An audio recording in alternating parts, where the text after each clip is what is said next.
الجزء التاسع من الباب الأول من كتاب لأ بطعم الفلامنكو لدكتور محمد طه. وفي كان طوال عالم الأكبر. عاوزك تشغل موسيقى هادية وانت بتقرأ الفصل ده، لأنه هيخترق روحك ويوصل لأعمق نقطة فيها كما لم يحدث معك أبدا من قبل. أقترح عليك تسمع مقطوعة None of them are you من فيلم The Adjustment Bureau. شغلها في الخلفية بصوت منخفض واظبطها تعيد نفسها تلقائيا لغاية ما تخلص الفصل. انت دلوقتي شايف كلامي وبتقراه ومركز فيه، وبتسمع صوت موسيقى هادية في الخلفية، وبتقلب بإيديك الصفحات واحدة ورا التانية. انت صاحي وواعي وحاسس، شايف وسامع وفاهم. انت دلوقتي في مستوى يقظ من وعيك. المستوى ده اسمه الوعي الظاهر Conscious Mind.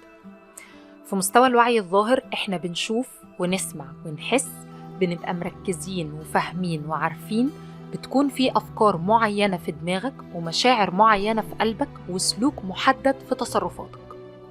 ببساطة شديدة بتبقى مش نايم، علشان النوم ده مستوى تاني من الوعي.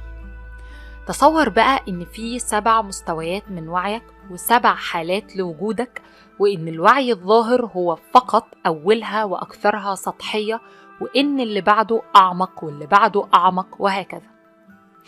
إحنا دلوقتي هنقوم برحلة داخل وعيك، هنخترق طبقاته ونتجاوز مستوياته لغاية ما نوصل لأبعد نقطة ممكنة، ومش هتصدق هنلاقي إيه هناك. جاهز؟ يلا بينا. المستوى اللي فات كان المستوى الأول من الوعي اللي اسمه الوعي الظاهر أو العقل الظاهر.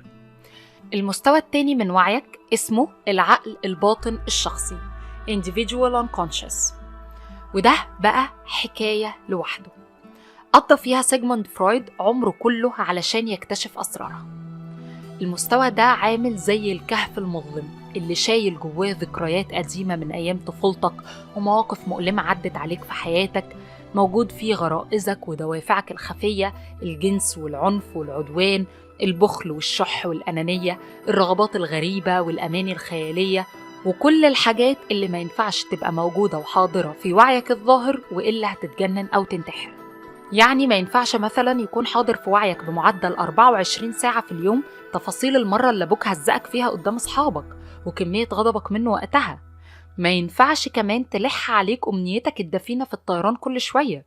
الأمنية دي موجودة في العقل الباطن بتاع كل البشر، لأن ده لو حصل هتطلع فوق سور بلكونة بيتكو وتقفز عاليا في الهواء الطلق.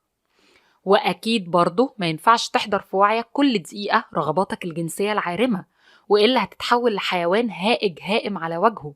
مهم كل ده يكون مدفون في بير عميق تحت سطح وعيك، ويكون متغطي بقشرة نفسية سميكة اسمها الميكانيزمات الدفاعية، كل هدفها منع وصول حمم عقلك الباطن الملتهبة إلى طبقات وعيك الأعلى، علشان ده مقلق ومؤلم وخطير. لكن ده ما يمنعش إن بعض محتويات عقلك الباطن بتلاقي طريقها لفوق من خلال شوية شقوق صغيرة في هذه القشرة النفسية، زي الأحلام مثلا اللي سماها فرويد الطريق الملكي للعقل الباطن. كل حاجة أو حد أو حدث في الحلم بيرمز لحاجة أو حد أو حدث مخزون في عقلك الباطن. الكرسي ليه معنى، القميص ليه معنى، الضلمة ليها معنى، الحصان ليه معنى، وهكذا. ممكن كمان بعض محتويات عقلك الباطن تظهر من خلال زلات لسانك وانت بتتكلم. يعني لما تغلط وتقول أنا فرحان فيك بدل أنا فرحان بيك، يبقى عقلك الباطن فيه شماتة فعلا ناحية الشخص ده. ولما تقولي أنا عاجزة بدل أنا عايزة، يبقى جواكي خوف شديد وحقيقي من العجز وقلة الحيلة. لما تنده اسم مكان اسم، لما تكتب كلمة مكان كلمة، كل ده ليه معنى ومدلول خفي. شفت حد وهو خارج من أوضة العمليات بعد عملية اللوز؟ هو بيكون واخد بنج مخدر قبل العملية، بس المخدر ده خفيف لدرجة إنه مش بينيمه بشكل عميق قوي، كأنه بيوارب باب العقل الباطن شوية. واسمع بقى يا سيدي منه أو منها قبل ما يفوق حكايات وروايات وأسامي ناس غريبة وشتايم أحيانا ورغبات ساعات، مع إنه مؤدب جدا ومش بتطلع منه العيبة. بس عقلنا الباطن للأسف مش مؤدب ومليان بلاوي، بس ربنا بيستر. طبعا اللي بيشرب ويسكر باب عقله الباطن بيتفتح، واللي بيبدع باب عقله الباطن برضه بيتفتح، واللي بيتجنن بيطلع كل محتويات عقله الباطن من صور وأشكال وأصوات ومخاوف ويحطها قدامك على الترابيزة. صندوق أسود مغلق محدش يعرف يفتحه ولا حد يقدر يعرف اللي فيه غير بطرق صعبة جدا، زي التنويم المغناطيسي أو التداعي الحر أو بتحليل نفسي طويل ومجهد لظواهر وصدف نفسية زي اللي ذكرناها فوق. خلينا نفتح الصندوق بالراحة وتعالى ننزل للمستوى اللي جاي. المستوى الثالث والطبقة الأعمق من طبقات وعيك اسمها perinatal unconscious أو لا وعي الحمل والولادة، وده المستوى اللي متخزن فيه كل ذكريات حضرتك من بداية حياتك الجنينية في الرحم لغاية ولادتك ونزولك أرض الدنيا بسلام. وهو أنا كان عندي وعي أو ذاكرة وأنا في بطن أمي؟ تصور.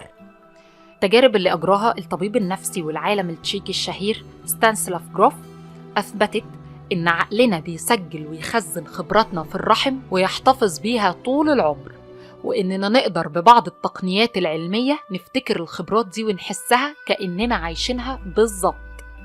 جروف في تجاربه بالسبعينيات كان بيحقن الناس بمادة كيميائية اسمها LSD تخليهم يدخلوا في حالة من الوعي بين النوم والصحيان، واكتشف إنهم وهم في الحالة دي بيقدروا يسترجعوا ذكريات حياتهم الجنينية بشكل مذهل. بعضهم كان بيوصف تفاصيل دقيقة وغريبة زي المرة اللي حس فيها باختناق شديد بسبب بعض تقلصات الرحم، أو المرة اللي حس بخبطة جامدة على بطن الأم اللي ممكن تكون اتشنكلت ووقعت مثلا، أو المرة اللي حصل له فيها دوار وعدم اتزان بسبب وصول مادة غريبة لدمه عبر المشيمة لما الأم كانت بتتعصب مثلا. وكتير منهم وصفوا لحظات ولادتهم وخوفهم وألمهم أثناءها بالتفصيل. بعض الناس كانوا بيرسموا اللي شافوه في أثناء التجربة. بعضهم رسم نفسه ملفوف بحبل حوالين رقبته، الحبل السري. بعضهم رسم نفسه في مكان مظلم وبابه بيتفتح ويدخل نور، انقباضات وانبساطات عنق الرحم. بعضهم رسم نفسه زي سمكة في بحر مياه كبير، السائل الأمنيوسي حول الجنين. بعض الناس كمان كانوا بياخدوا وضع الجنين تلقائياً في التجربة وهم بين النوم والصحيان كأنهم بيعيشوا بعض مشاهد حياتهم الجنينية فعلاً. وعدد منهم كانت بتظهر على جسمه علامات زرقاء زي اللي أحياناً حد بيلاقيها على جسمه بعد ما يصحى من حلم مزعج. أنا كنت على تواصل مع جروف من فترة وبعت لي الرسومات اللي رسمها بعض من خضعوا لطريقته. الرسومات تتخطى قدرة أي حد على الوصف أو التخيل فعلاً. مادة LSD أصبحت محرمة دولياً لخطورتها على الجهاز العصبي، واستبدلها جروف وتلاميذه باستخدام موسيقى ليها إيقاع معين مع بعض الحركات الجسدية المنتظمة اللي بتساعد على الاسترخاء النفسي والدخول في هذه الحالة من الوعي. أنت مش محتاج تعمل أي حاجة علشان تستكشف الطبقة دي من وعيك، لأنها ممكن تعبر عن نفسها ومحتوياتها بشكل تلقائي يومي من غير ما تاخد بالك. النوم في وضع الجنين هو تعبير واضح عن نشاط هذا المستوى من الوعي. الحلم المتكرر بالمياه أو الشاطئ أو السباحة أو الغرق برضو تعبير عن ذكريات أو مخاوف مسجلة في عقلك وجسدك من هذه المرحلة. حلم إنك في غرفة مظلمة أو مغلقة لوحدك هو مثال آخر، وكذلك حلم الخروج من مكان ضيق إلى مكان واسع، أو القفز من مكان عالي إلى مكان منخفض. إحنا أحلامنا بتعبر عن مستويات وعينا، وكل حلم بنحلمه نقدر نشوف هو طالع من أي مستوى، وده يقول لنا حاجة عن معناه. مش بس كده، ده ممكن حلم واحد يكون طالع من أكتر من مستوى، ممكن منهم كلهم، ويكون ليه أكتر من تفسير وأكتر من معنى على حسب أنت بتشوفه من أي زاوية. إحنا وعينا كبير جدا وواسع جدا ومتجاوز جدا، وابتداء من طبقة الوعي الآتية وعيك هيبدأ يتجاوزك أنت شخصيا. خليك معايا وتعالى نشوف. أنت ومراتك اتفرجتوا بالليل قبل ما تناموا على حلقة من مسلسل لوست اللي ناس فيه مفقودين على جزيرة في عرض البحر، وبعد ما نمتوا انت حلمت انك على جزيرة، ولقيت مراتك الصبح بتحكي لك انها كمان حلمت انها كانت على جزيرة مع اختلاف تفاصيل الحلمين. عيلة مكونة من أب وأم وابن وابنة مروا بأزمة مادية طاحنة، وبعد ما عدوا منها بسلام بقى كل واحد فيهم يحسب 1000 حسبة قبل ما يصرف أي مبلغ معاه خوفاً من تكرار ما حدث. فريق كرة قدم اتدربوا مع بعض، عاشوا مع بعض شهور وسنين، أكلوا وشربوا وناموا لدرجة إنهم بقوا بيفكروا زي بعض، وبيفهموا بعض من غير كلام، وبيقروا خطط خصومهم بنفس الطريقة، كأن جزء من عقلهم الباطن بقى شبه بعض. في الجزء ده من الوعي بتكون محتويات عقلك مشتركة مع عقل حد تاني غيرك، لأنكم بتكونوا اتعرضتوا لنفس الخبرات وخزنتوا نفس الذكريات، وده بينعكس على تصرفاتكم وسلوككم، وبيظهر في مخاوفكم وردود أفعالكم، وأحيانا أحلامكم، كأنكم شخص واحد. عقلك الباطن في المستوى ده بيكون مفتوح على العقل الباطن بتاع حد تاني، مراتك، صاحبك، شلتك، زمايلك في الشغل، كأن عقولكم متوصلة ببعض بمعابر وكباري وقنوات اتصال. المستوى ده اسمه اللاوعي المشترك co-unconscious، وهو أعمق وأوسع من اللاوعي الشخصي. وأول واحد اتكلم عنه ووصفه كان العالم النفسي الروماني جاكوب مورينو، اللي ابتكر طريقة السايكودراما العلاجية، اللي لاحظ إن ما يحدث في جلسات السايكودراما من مشاهد ومشاعر وتفاعلات عميقة بيتم تخزينه بشكل كامل ومتشابه في عقول كل الموجودين، كأن ليهم عقل واحد. استنى، ما تستعجلش وما تستنتجش استنتاجات سريعة، خلي ده بعد شوية علشان اللي جاي أوضح وأغرب. خلينا نوسع الدايرة شوية. المستوى اللي فات كان بداية خروج وعيك من حيز عقلك وجسدك وتواصله مع وعي آخر، بس في حدود 2-3 مجموعة صغيرة. المستوى ده بقى، واللي هو أعمق من اللي فات كله، اسمه اللاوعي المجتمعي social unconscious، وفيه كل حاجة مشتركة ومتشابهة نفسيا بينك وبين كل الناس اللي من ثقافتك ومجتمعك. الجزء ده من وعيك فيه ذاكرة بلدك وتاريخها اللي هي محفورة جواك وجوا أهلك وعيلتك وجيرانك وأصحابك وأحبابك، فيه الحروب والانتصارات والهزائم وأثرها عليك وعليهم، في كل الأساطير والحكايات القديمة، كل الخيالات والتوقعات، في مخاوف مجتمعك ودفاعاته، في عقده وأمراضه، في تفاصيل تركيبته النفسية اللي أصبحت جزء لا يتجزأ من تركيبتك النفسية. يعني مثلا المصريين مشهورين بأنهم معتزين بنفسهم جدا في كل الأماكن والمواقف، أو كما يقال عنهم فراعنة. أهو ده جزء من التركيبة النفسية لينا كمجتمع، والمتخزنة في طبقة اللاوعي المجتمعي الخاصة بكل واحد فينا، واللي بتظهر فعلا في تصرفات معظمنا في بعض المواقف. كلنا تقريبا بنخاف من الحسد، كلنا تقريبا عاطفيين ومشاعرنا تسبق كلامنا. سهل جدا نقدس حد معين ونشوفه بني آدم ما حصلش، وبعد شوية ننزل بيه تحت الأرض. كلنا تقريبا نميل إلى الشجن، بنعيط لما نفرح ونتخض لما نضحك فنقول اللهم اجعله خير. كل ما هو مشترك في وعيك ووعي معظم الناس اللي من ثقافتك ومجتمعك موجود ومتخزن في هذا الجزء وهذه الطبقة من الوعي، كأن في عقل كبير جدا حوالينا وكلنا متوصلين بيه بشكل ما. أول واحد وصف المستوى ده من الوعي هو العالم الإنجليزي ذو الأصل الألماني S.H. فولكس في الستينات، ومؤخرا بدأت تظهر سلسلة كتب جبارة عن اللاوعي المجتمعي لكل شعوب الأرض. الطرق بقى اللي بنعرف بيها محتويات اللاوعي المجتمعي لشعب معين مذهلة فعلا. أولها وأبسطها الأمثال الشعبية، يعني هات مجموعة الأمثال الشعبية المنتشرة في مجتمع معين في حقبة معينة من الزمن، تقدر تعرف العقل الباطن بتاع المجتمع ده فيه إيه وبيفكر إزاي. لما تكون الأمثال المنتشرة من عينة اللي ليه ظهر ما يتضربش على بطنه، واللي ملهوش كبير بيشتري له كبير، غير لما تكون من عينة من جد وجد ومن زرع حصد. لما تكون من قبيل اللي اختشوا ماتوا وخدوهم بالصوت لا يغلبوكوا، غير لما تكون من قبيل نوايا تسند الزير وبصلة المحب خروف.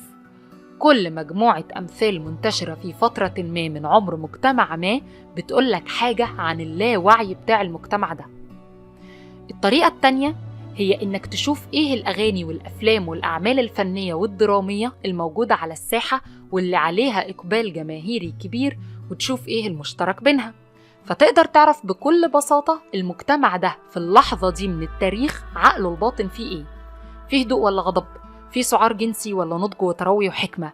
فيه عنف ولا إبداع؟ فيه قبول للآخر ولا رفض للآخر؟ فيه تحمل للاختلاف ولا إنكار ورفض للاختلاف؟ وهكذا. الطريقة الثالثة وهي أعجبهم هي إنك تسمع مجموعة من أحلام الناس في هذا المجتمع، وتحاول تشوف إيه الحاجات المشتركة فيهم، وده هيقولك بمنتهى الصدق والعمق إيه الموجود في العقل الجمعي لهذا المجتمع اللي فيه حتة منه داخل عقل كل فرد فيه. يعني لما تسمع 10 أحلام من ناس مختلفين وتلاقي فيهم كلهم أو معظمهم عنف ودم وقتل، تعرف إن في كمية لا بأس بيها من الخوف في هذا المجتمع في الوقت ده نتيجة حروب أو إرهاب أو ما شابه. لما تلاقي أحلام كتير من الناس مشترك فيها وجود أطفال صغيرين أو حمل أو ولادة، تعرف إن المجتمع ده في الوقت ده مليان أمل وحب للحياة. وحديثاً طبعاً تحول الفيسبوك إلى بيئة خصبة جداً لدراسة العقل الباطن لأي مجتمع بمنتهى البساطة. سنة 2014 عملنا دراسة في قسم الطب النفسي بجامعة المنيا أنا وزميلي العزيز دكتور محمد أيمن عبد الحميد.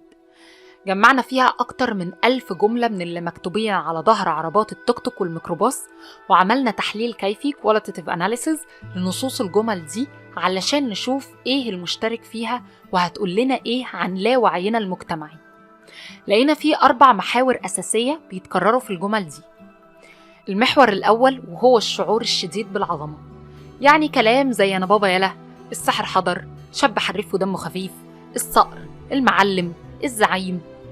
المحور التاني هو بعض الميل للعنف والتهديد بجمل زي دراكولا، العقرب، السفاح، هفرمك، هصياد انت، ما تتحدنيش، عاوز تعيش ما تعدينيش. المحور الثالث هو سهولة تقسيم الناس لطيب وشرير بأمثلة زي من كتر الناس الشمال قال له ولاد الحلال، مش كتر مال ده عند في الأندال، احنا كبار بطلنا نلعب مع العيال. والمحور الرابع والأخير هو الخوف من الآخر، مرة بدعوى الحسد، مرة بدعوى الخيانة، وهكذا بجمل زي مفيش صحاب، لا أمل للبشر، من عيون الناس يا رب سلم. طبعا أنا مش محتاجة أقول ده معناه إيه بالنسبة لعقلنا الباطن المجتمعي. في بحث عمله آدم كلوسن وآخرون واتنشر في مجلة ساينس سنة 2017 أثبت إن محتويات اللاوعي المجتمعي بتتنقل من جيل إلى جيل عبر الجينات وحتى 14 جيل. علشان كده أولادك وأولادي مولودين وفيهم نفس التركيبة النفسية المجتمعية بتاعتي وبتاعتك حتى لو اتولدوا برا وطنهم. ومفيش مانع طبعا إن التركيبة دي ممكن تتغير مع التعرض لخبرات مجتمعية جديدة. خد نفسك بقى شوية لأننا هنوسع الدايرة قوي وهننزل لتحت أكتر وهنكتشف مع بعض طبقة رائعة جدا من طبقات وعيك المعجز حقا.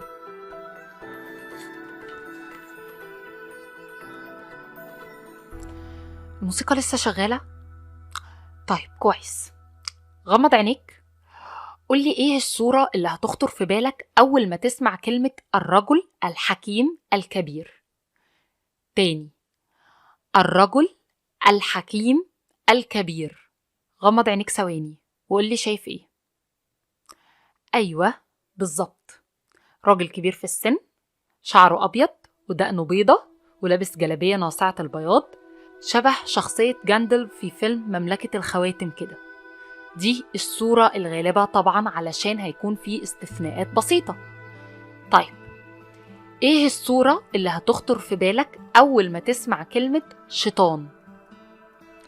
أيوة، كائن قبيح مختلط فيه اللون الأسود باللون الأحمر. طيب كلمة فارس أو كلمة بطل أو كلمة جوكر، نفس الصور عند كل الناس أو على الأقل معظمهم. طيب أنا عرفت منين؟ علشان نفس الصور دي متخزنة عندي زي ما هي متخزنة عندك، زي ما هي متخزنة عند واحد سعودي أو واحد أمريكي أو أسترالي أو ياباني أو أي حد في أي حتة. إحنا هنا بنتكلم عن طبقة من وعيك مشتركة ومتصلة بكل وعي البشرية منذ بدء الخليقة لغاية النهاردة. كل الأجيال وكل الأشخاص، كل الناس بالمعنى الحرفي عبر كل القرون. المستوى ده من الوعي اكتشفه العالم السويسري العبقري كارل جوستاف يونغ وسماه اللاوعي الجمعي Collective Unconscious، وقال إن معظم محتوياته عبارة عن صور ونماذج وأطر أولية بيتناقلها البشر عبر الزمن والحضارات من جيل إلى آخر، من خلال الأساطير والحكايات، من خلال الخبرات المنقولة والموروثة، وبرضه من خلال الجينات زي ما أثبتت الدراسات الحديثة.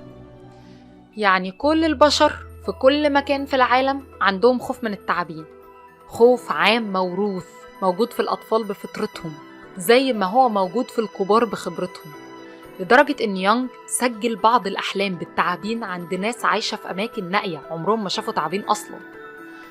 معظم البشر في كل أنحاء المعمورة بيخافوا من الضلمة، من العقارب، بصرف النظر عن جنسيتهم ولونهم ودينهم وثقافتهم. شيء غريب فعلا، مش كده؟ هو مش هيكون غريب قوي لو تخيلت إن في أرشيف كبير متخزن فيه كل خبرات البشرية، كل رموزها، كل أساطيرها، كل أحلامها ومخاوفها، وكل واحد فينا جواه باب صغير مفتوح على الأرشيف ده في إحدى طبقات وعيه. بمعنى إنك موصول بكل تاريخ البشرية ومحتوياته بشكل ما، وأنا موصول بيه زيك، وكل البشر موصولين بيه زينا. مش بس كده، ده الخبرات اليومية والحياتية المهمة اللي بنعدي بيها أنا وإنت وغيرنا بتتخزن هي كمان في الأرشيف ده، وتورث بشكل ما لكل الأجيال المقبلة حتى آخر الزمان. شيء لا يصدقه عقل، بس حقيقي. يونغ كان ليه نظرية معينة في الأحلام بناء على الكلام ده. كان بيقول إن بعض الأحلام بتكون عبارة عن نصائح وحكم وعلامات على الطريق موجهة ليك من آبائك وجدودك وجدود جدودك، علشان تساعدك في موقف معين أنت بتمر بيه دلوقت، أو في اتخاذ قرار معين في حاجة أنت محتاجها حاليا. مرة واحدة من عميلاتي حكت لي حلم إنها رايحة شغلها زي كل يوم الصبح، بس لقيت قدامها طريقين على غير العادة. طريق أسفلتي ممهد وسهل، ده الطريق اللي بتمشي فيه كل يوم، وطريق تاني عبارة عن ألواح خشبية مرصوصة قدام بعض ومتعلقة بحبال في الهواء. كوبري خشبي بدائي جدا من النوع المعلق زي اللي بنشوفه في الأفلام. في الحلم كانت خايفة ومترددة، واختارت أخيرا إنها تمشي على الكوبري الخشب رغم خطورته، وقدرت توصل لشغلها بسلام. في الحقيقة كان عندها امتحان قريب ليه علاقة بشغلها، وكانت بتفكر تستسهل وما تدخلش الامتحان حتى لو اقتضى الأمر إنها تسيب الشغل خالص. الاختيار الأسهل فعلا كان هو تأجيل الامتحان، لأنها هتريح دماغها وما تضغطش نفسها. لكن الاختيار الأصعب كان المخاطرة بالدخول والمثابرة وعدم الاستسلام والمواجهة وعدم الهروب. الحلم كان بيقدم ليها النصيحة المستخلصة من خبرة آبائها وأجدادها عبر العصور، والمنقولة ليها منهم عبر الحلم ورموزه الواضحة. بعد ما وصلت الرسالة وقدرنا نفك شفرتها، قررت دخول الامتحان، وكان ده الاختيار الأفيد على كل المستويات. بالمناسبة، يونغ كان بيربط كتير بين الرموز والأحلام وبين معانيها في الحضارات والأساطير القديمة. يعني السمكة في الحلم رمز الخصوبة، المياه رمز المشاعر المدفونة، الموت رمز لإعادة الولادة. وعمل في الحكاية دي كتاب مهم جدا اسمه Man and His Temples. كل ده بقى كوم، والمفاجأة دي كوم تاني. المفاجأة هي إنه في نفس الوقت اللي العميلة حلمت الحلم ده وحكتهولي، أنا شخصيا كنت على أبواب ترقية في شغلي، وده كان محتاج مجهود شاق وتحضير صعب جدا، وأيضا دخول امتحان أمام لجنة من أكبر أساتذة الطب النفسي في مصر. وكان قدامي طريق من اتنين، إما إني أستسهل وأأجل الترقية وما أدخلش الامتحان، وإما إني أتعب نفسي شويتين وأبذل هذا المجهود الشاق وأقوم بذلك التحضير الصعب وأخوض التجربة اللي كانت تشبه عبور كوبري خشبي معلق في الهواء. أنا شفت وقتها حلم على إنه الرسالة موجهة ليها وليا أنا كمان، وإن في نصيحة جاية من مكان ما وتوجيه صادر من أحد ما عاوز يشاور على نفس الاختيار ليها وليا في نفس الوقت، الاختيار الأصعب اللي فيه مخاطرة. وده اللي حصل، واجتزت الامتحان وتمت الترقية فعلا. حلم بيورينا حاجة خطيرة جدا، وهي إننا مش بس متصلين بآبائنا وأجدادنا وكل الأجيال والخبرات البشرية السابقة، لا، إحنا كمان متصلين ببعض، ووعينا على أحد مستوياته مفتوح بيننا وبين بعض. امسك بقى عصبك شوية، علشان ده اللي هنشوفه في الطبقة المقبلة من وعيك، الطبقة الأعمق والأكثر إعجازاً، واللي هي كمان الطبقة الأخيرة. سنة 1969، وفي أثناء رحلة عودته من القمر كأول إنسان يطأه بقدميه، تفوه رائد الفضاء الأمريكي نيل أرمسترونج بجملة غريبة جداً: حظ موفق يا سيد جرونسكي. حاول كتير من الصحفيين والمراسلين بعد هبوطه على الأرض إنهم يسألوه عن المقصود بالجملة دي، لكنه ما قدمش أي إجابة واضحة على الإطلاق، لدرجة إن البعض تصور إن دي شفرة سرية هدفها توصيل رسالة معينة للروس. بعدها بعدة سنوات 1997 وفي حفلة أقامها سترونج في منزله بفلوريدا، حد فتح معاه الموضوع ده تاني وسأله مين هو السيد جرونسكي وإيه حكايته، وكانت الإجابة مفاجأة من العيار التقيل.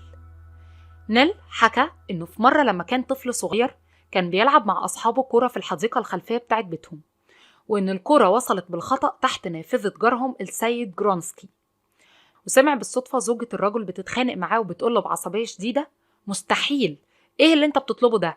لو الولد الصغير ابن جيراننا ده مشي برجليه على القمر هبقى أعمل لك اللي أنت عاوزه. كتاب The Cosmic Game صفحة 94 و 95 ستانسليف جروف 1998. دكتور مصطفى محمود الله يرحمه حكى في إحدى حلقات برنامجه الشهيرة العلم والإيمان عن نقطة البداية في رحلته الطويلة للبحث عن الحقيقة. حكى إنه كان نايم في ليلة واتصل بيه أحد أصدقائه الناقد الفني جلال العشري، ولما عرف إنه كان نايم اعتذر له وسابه يكمل نوم. نام الدكتور مصطفى محمود تاني وحلم بالأستاذ جلال العشري ماشي في شارع سليمان باشا مع زميل آخر الكاتب شوقي عبد الحكيم، وبيتكلموا في موضوع جاد فيه سيرة كتب وألفاظ بالإنجليزية. بعد ما صحي الدكتور مصطفى من النوم اتصل بصديقه وقال له: تصور إني لسه كنت بحلم بيك أنت وفلان ماشيين في شارع كذا بتتكلموا في موضوع كذا. الراجل على الطرف التاني من الخط أسقط في يده ووقعت منه سماعة التليفون، وصرخ في دهشة وفزع: ده مش حلم، ده اللي حصل فعلا بنفس المكان والكلام والألفاظ. من وقتها دخل الدكتور مصطفى محمود الله يرحمه في دوامة من إعادة النظر في كل شيء. المثالين دول وأمثلة أكتر جاية بتقول إنه في إحدى طبقات وعينا كلنا متصلين ببعض. وإيه يعني؟ ما إحنا في مستوى الوعي اللي فات اللاوعي الجمعي كنا متصلين ببعض. لا، هنا في حاجتين زيادة. الحاجة الأولى هي إننا مش بس متصلين ببعض البني آدمين اللي زينا، لا، إحنا كمان متصلين بباقي المخلوقات، متصلين بالحيوانات والنباتات والجمادات والسماء والأرض والملائكة والشياطين وكل حاجة. إحنا هنا متصلين بالكون حرفياً. والحاجة التانية هي إن وعينا في المستوى ده مش بيعترف بحدود الزمان ولا المكان ولا الجسد، يعني يقدر يشوف الماضي ويقدر يشوف المستقبل، يقدر يتواصل مع حد في أمريكا ويقدر يحس بحد ميت، حد في عالم البرزخ. اهدى بس كده وما تتخضش علشان الذهول كله جاي. كام مرة كنت بتتكلم انت واحد صاحبك عن حد تالت وبصيته لقيته جاي قدامكم؟ كام مرة حلمتي حلم وصحيتي الصبح لقيتيه بيتحقق، أو بعدها بيومين أو شهرين أو حتى سنين؟ كام مرة حسيتي إنك عشتي الموقف اللي انت فيه ده قبل كده كأنه بيتكرر هو بالظبط؟ بلاش كده. كام مرة حسيت بحاجة قبل ما تحصل وحصلت كما هي؟ كام مرة حصل توارد خواطر بينك وبين حد تاني كأن عقلكم مفتوح على بعض؟ كام مرة شفت في الحلم حد متوفى بيوصلك رسالة معينة؟ إحنا وعينا في المستوى ده بيكون في أكمل حالاته وأجمل حالاته، بيقدر يتخطى كل الحدود ويتجاوز كل الحواجز، بيتجاوز الوقت وبيتجاوز الجدران ويتجاوزك أنت شخصيا. علشان كده المستوى ده اسمه Transpersonal Level of Consciousness، الوعي عبر الشخصي، الوعي المتجاوز للأشخاص. أنا هنا مش هسميه مستوى من الوعي، أنا هسميه حالة من الوعي، بيطلق عليها جروف اسم حالة الوعي الكاملة أو Holotropic State of Consciousness. الحالة دي من الوعي بتكون نشطة أحيانا عندك وعندي وعند أي حد لما نحس بحاجة وتحصل، أو نفكر في حد ونلاقيه قدامنا، أو أي مثل من اللي ذكرتهم فوق.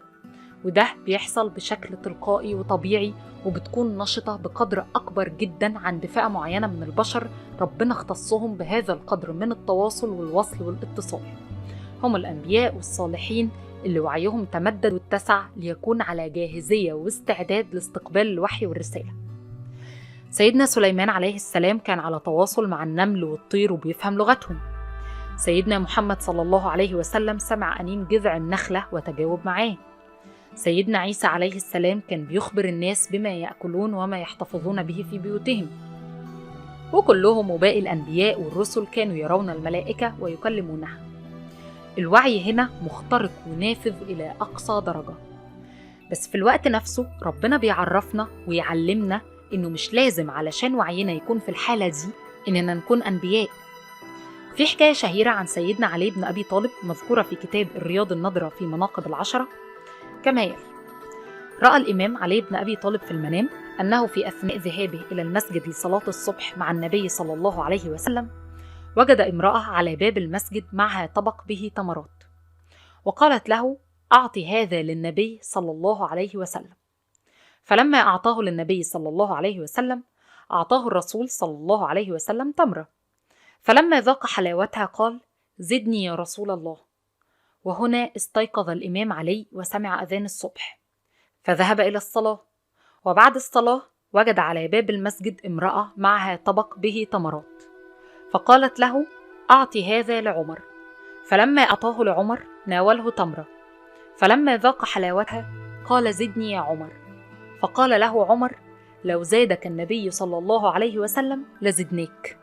وحكاية سيدنا الخضر مع سيدنا موسى عليه السلام بتورينا قد إيه بني آدم عادي طبيعي قدر يشوف مستقبل السفينة والغلام والكنز رغم إنه ما كانش نبي.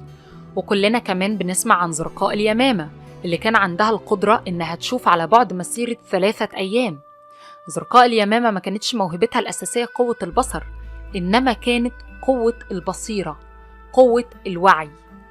ستانسليف جروف وصف في تجارب الوعي عبر الشخصي إن بعض الناس في أثناء الجلسات شافوا حد متوفى عزيز عليهم وكلموه وقال لهم يروحوا المكان الفلاني علشان يلاقوا فيه حاجة معينة هو كان شايلها، وراحوا ولقيوا فعلا اللي هو قال لهم عليه.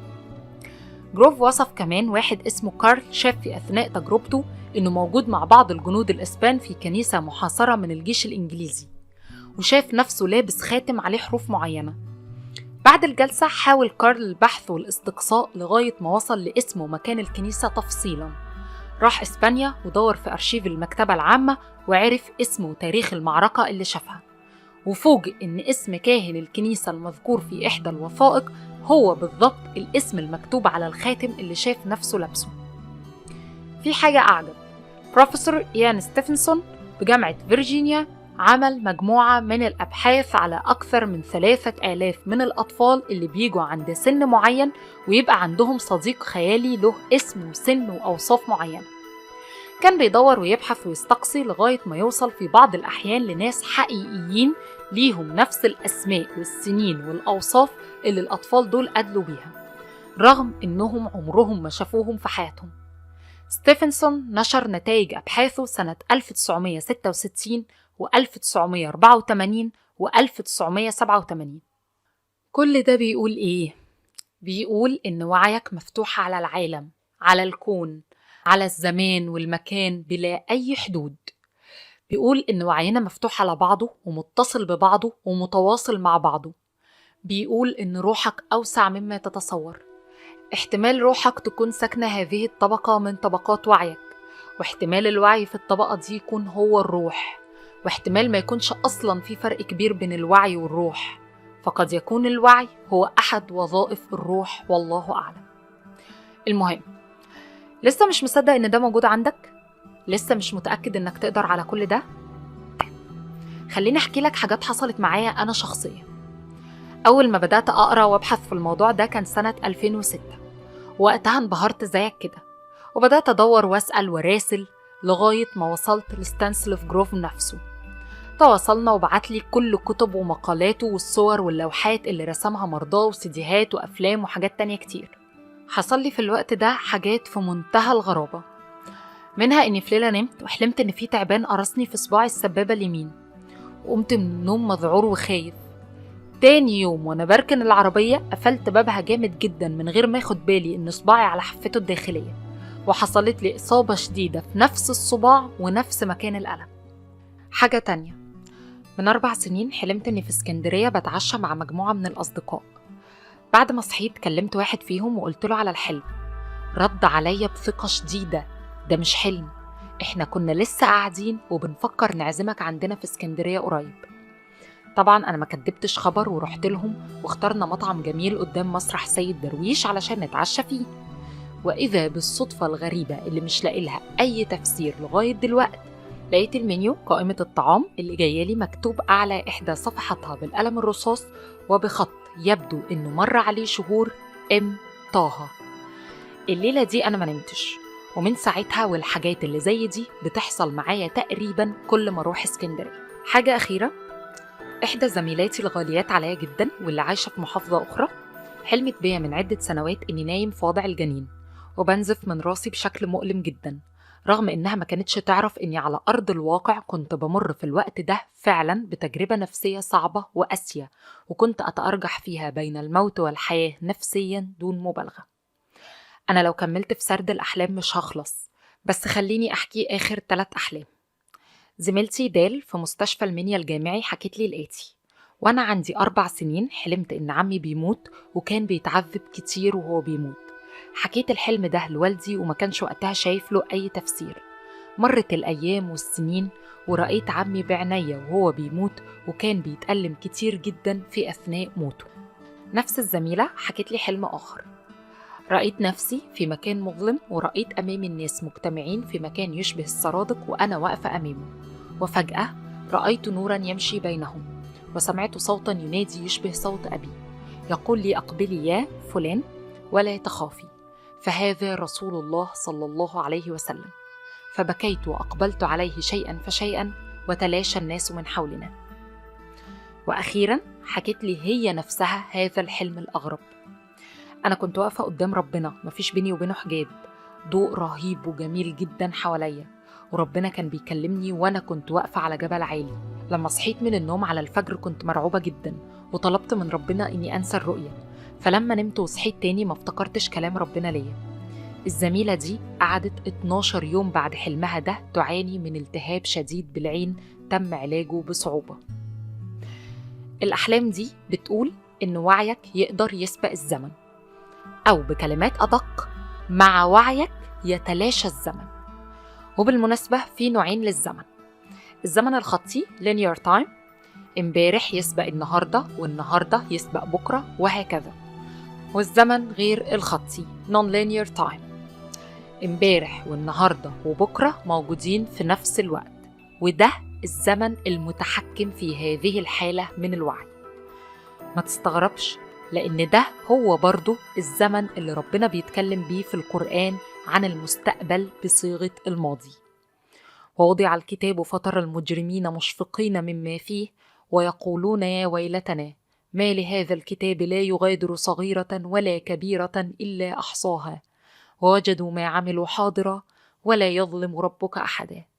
الكهف آية 49.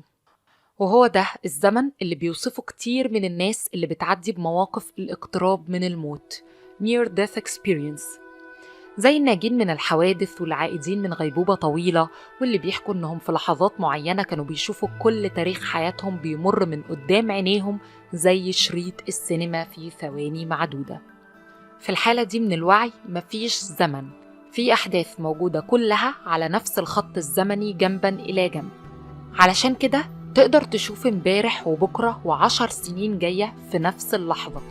وده جزء من علم كبير جدا وحديث جدا اسمه الفيزياء الكمية Quantum Physics، بس مش وقت الكلام عنه بالتفصيل. الأحلام دي كمان بتقول إننا على تواصل مع بعض، وكمان مع من عاشوا في أزمنة وأمكنة مختلفة عنا ومنهم الأنبياء. علشان كده ممكن نشوف ونتواصل مع حد من أهلنا أو أصدقائنا أو أقاربنا أو أحبابنا أو معارفنا المتوفين في المنام، وده معناه إن الوعي يستمر بعد الموت، وده برضو يؤكد علاقته بالروح اللي بتكمل في حياة البرزخ بعد فناء جسد صاحبها. أما الحلم الأخير فبيقول حاجة أهم من كل اللي فات: إننا في هذه الحالة من الوعي بنكون في حالة وصل مع ربنا سبحانه وتعالى، بتكون قنوات القرب بيننا وبينه مفتوحة على مصراعيها، بتنكشف فيها الحجب عنا بدرجة ما، وتنصهر فيها طبقات النفس حتى الذوبان بين يديه. جروف ذكر إن بعض مرضاه شافوا في جلساتهم نور لا يشبه النور المعتاد، ليه خصائص فيزيائية ما شافوهاش قبل كده في حياتهم، شديد السطوع، شديد الجمال، ملهوش حدود. ولما أنا أرسلت له الآية من سورة النور اللي بتوصف نور ربنا، الراجل قال لي هو ده بالظبط اللي الناس حكوا لي عليه. الكلام بدأ يشبه الصوفية شوية؟ بالظبط، مش بس الصوفية، دي الرهبنة والبوذية وكل ما له علاقة بالتصفية الفلسفية والأخلاقية. ممكن يؤدي لهذه الحالة بشكل من الأشكال. الصوفية بتتكلم عن الحالة دي من الوعي بشكل دقيق ومفصل، وبتفرق بين إنها تكون حال مؤقت أو تكون مقام دائم. بيوصفها الدكتور مصطفى محمود على لسان ابن عربي في كتاب السر الأعظم بأنها حالة تنمحي فيها الصفات المتقابلة وتنمحي الجهات ويكون الجمع بين الضدين، حالة تختفي فيها حدود الزمان والمكان ويصبح الإنسان وعياً مطلقاً متصلاً بالسر الإلهي الساري في الوجود. وقد يختلط الأمر على بعض الصوفية فيصرخ أنا الله. وبيوصفها جروف اللي اتكلم برضو عن الصوفية بمعاني شبيهة جدا في كتابه Psychology of the Future. Experiencing the mystical moment, which is called a time out of time within time, bringing the eschatological afterward into the present. خوض اللحظة الروحانية التي توصف بأنها زمن منفصل عن الزمن بداخل الزمن، حيث تأتي الحياة الآخرة من المستقبل إلى الحاضر. A sense of time as pulse, including all times rather than as objectified points on a line or circle. At this point, the classical Western notions of the strict separation of past, present, and future don't adhere. إحساس بالزمن كنبضة تحوي داخلها كل الأزمنة، وليس كنقاط متتالية على خط أو في دائرة. وقتها لا تنطبق المفاهيم الغربية المعتادة عن الفصل الحاد بين الماضي والحاضر والمستقبل. A sense of divine love، إحساس بالحب الإلهي. Infinity and eternity are experienced in the same time. الشعور باللانهاية وبالخلود في الوقت نفسه. Feeling of union with God، الشعور بالقرب الشديد من الله. وكأن كل هذه الأوصاف من الوصل والقرب والدنو هي المذكورة في الحديث القدسي: وما يزال عبدي يتقرب إلي بالنوافل حتى أحبه، فإذا أحببته كنت سمعه الذي يسمع به، وبصره الذي يبصر به، ويده التي يبطش بها، ورجله التي يمشي بها، وإن سألني لأعطينه، ولئن استعاذني لأعيذنه. اللي بيوصل للحالة دي من الوعي بتنفتح عليه أبواب المعرفة بشكل مكثف وغير مسبوق، وبتنهمر عليه الدلائل والمشاهدات من كل حدب وصوب، وبيكتسب رؤية وبصيرة تعادل قرون من الزمان. أعتقد مفيش كلام تاني. ناخد بقى نفسنا شوية ونسأل السؤال المهم: هو أنا أقدر أوصل لكل ده إزاي؟ إزاي أبقى في حالة الوعي الكاملة؟ إزاي أفتح قنوات التواصل بيني وبين كل المخلوقات بالشكل ده؟ إزاي أقرب من ربنا للدرجة دي؟ إزاي أعمل كل ده بشكل دائم من غير ما يكون صدفة أو حادث عارض بيحصل مع آلاف البشر كل يوم؟ والإجابة في الحقيقة أبسط ما يكون، لكنها أعمق ما يكون وأصعب ما يكون. تقدر توصل لكل ده بشكل مستمر غير منقطع بإنك تقرب من نفسك، وبإنك تصفي روحك، وبإنك تهذب جسدك. أبحاث علم النفس عبر الشخصي Transpersonal Psychology قالت إن في بعض الوسائل اللي ممكن من خلالها يوصل وعينا للحالة دي من السمو والكمال، زي الصيام والسفر وسماع بعض أنواع الموسيقى والبقاء لفترة ما في مكان هادئ معزول عن ضوضاء العالم وتشويشه، والسمو الروحي والأخلاقي، وأخيراً العلاج النفسي العميق اللي بيقوم بتفكيك نفسك وإعادة تركيبها من أول وجديد، واللي هو عبارة عن سلسلة متصلة من الولادات النفسية الجديدة على كل مستويات الوعي، وكل ده في متناول إيدك وفي حدود قدرتك وفي كامل استطاعتك. إذن وأخيراً جواك 7 طبقات من الوعي على الأقل. جواك مكتبة فيها ذكرياتك وتاريخك وتاريخ عيلتك وجيرانك وأصحابك ومجتمعك وبلدك وثقافتك. جواك أرشيف كبير فيه كل تاريخ وحضارة البشرية. جواك موصول بكل الخلق والمخلوقات والخالق نفسه. جواك الأرض والسماء، جواك الكون كله. شفت نفسك كبيرة قد إيه؟ شفت روحك واسعة قد إيه؟ شفت وعيك متصل قد إيه؟ شفت إن النبات ليه وعي، والجماد ليه وعي، والسماء والأرض والجبال ليهم وعي؟ ومن وعيهم رفضوا الأمانة اللي حضرتك شلتها بكامل إرادتك، أمانة الحرية والاختيار. الكتاب اللي انت ماسكه ليه وعي، والكرسي اللي انت قاعد عليه ليه وعي، ده حتى جسمك وأجزائه وخلاياه ليهم وعي وعندهم ذاكرة، وهيتكلموا يوم القيامة ويشهدوا بحياتك معاهم وعلاقتك بيهم واحترامك أو عدم احترامك ليهم. أنا دلوقت مش عارف أقول إيه، كلامي خلص، وحاسس إن وعي أنا شخصيا بيتمدد ويوصل لغاية عندك ويحوم حواليك ويحس بيك ويطمنك ويقولك دواؤك فيك وما تبصر، وداؤك منك وما تشعر، وتحسب أنك جرم صغير وفيك انطوى العالم الأكبر. الموسيقى لسه شغالة؟ طيب غمض عينيك وسيبها شغالة 5 دقايق كمان، وسيب نفسك تسرح في الملكوت الواسع وتقرب منك ومني ومن النور اللي بيغمرنا كلنا. خلاص وقف الموسيقى وفتح عينيك واحضن نفسك واحضن معاك الكون كله.